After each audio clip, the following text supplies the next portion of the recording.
한국의 위기가 아니라 중국의 위기, 중국은 종로구에서 배워야 한다. 민주주의 체제 국가 정상들의 불참으로 어수선하게 시작된 2022 베이징 동계올림픽이 드디어 세계인과 한국 국민들의 관심을 얻는 데 성공한 것 같습니다. 잇따른 편파 판정으로 세계인의 공분을 일으키기 이전에 이미 개막식부터 한국의 문화를 중국의 문화인 양 홍보에 비판이 일기 시작했는데요. 신장 위구르족 문화 말살, 인권 탄압 의혹을 외면한 채 성화봉송 주자만 위구르 선수로 내세우거나 버젓이 종주국이 존재하는 문화를 중국 소수민족 문화라 소개하는 것은 자국 우월주의와 패권 야욕이 선을 넘은 것이라는 인식이 확산되고 있습니다. 중국 대사관도 이런 분위기를 감지했는지 한국 언론의 억측과 정치권의 반중정서 조장이라 비난하며 이례적인 반박을 연일 내놓고 있는데요. 정작 사람들이 눈살을 찌푸리는 이유는 이런 다양한 맥락이 무시된 채 모든 문화가 중국에서 유래되었다는 주장이 쏟아져 나오기 때문입니다. 이러한 일부 중국 누리꾼들의 과열된 자긍심은 중국 학계와 정부가 추진했던 동북공정과 그에 이어진 문화공정의 결과라 보는 지적이 많습니다. 이러한 억지 주장의 바탕 위에서 조선족의 문화를 소개하고 있기 때문에 이번 개막식이 거센 비난에 직면한 것입니다.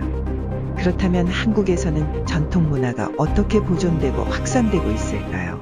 바로 우리 서울 종로구의 예를 보면 그 차이를 확실히 알 수 있습니다. 김영종 전 종로구청장은 전통문화, 특히 한복에 대한 명확한 신념을 가지고 있는 민선 567기 3선 구청장입니다.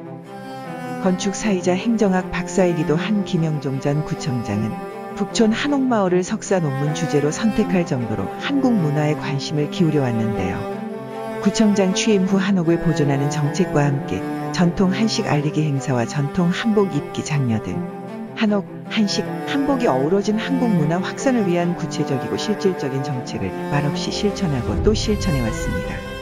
우선 2013년 3월부터 매월 첫째 화요일을 전통 한복 입는 날로 지정하고 종로구청 민원 담당 부서 및 과장 이상 임원들이 원칙적으로 전통 한복을 입도록 했습니다.